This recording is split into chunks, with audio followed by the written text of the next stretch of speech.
Welcome to the Slop Farm. Enjoy the video.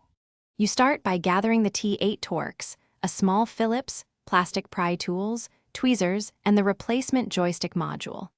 Remove the battery pack and backplate now, and keep screws grouped by length so you know where each goes. Once done, flip the controller and remove visible Torx screws. Use a plastic pry to separate the shell gently to avoid snapping clips. Make sure to ground yourself by touching metal or using a wrist strap so you don't damage the board. You'll now expose the joystick PCB. Take a clear photo to remember orientation and ribbon routing.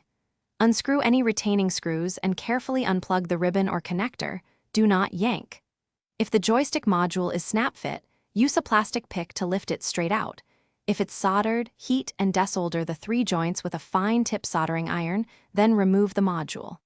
Keep parts labeled and steady. This middle phase requires patience to avoid tearing flex cables. You place the replacement joystick module in the same orientation as your reference photo and either press it into the snap points or solder the 3 joints cleanly, making sure joints are shiny and solid. Reconnect the ribbon and connectors, replace retaining screws, and carefully snap the shell back together before reinstalling the battery. Power on and test in the Xbox controller menu. Recalibrate if needed. If you see drift or dead zone issues, reopen and reseat the module or inspect solder joints for cold connections. Thanks for watching.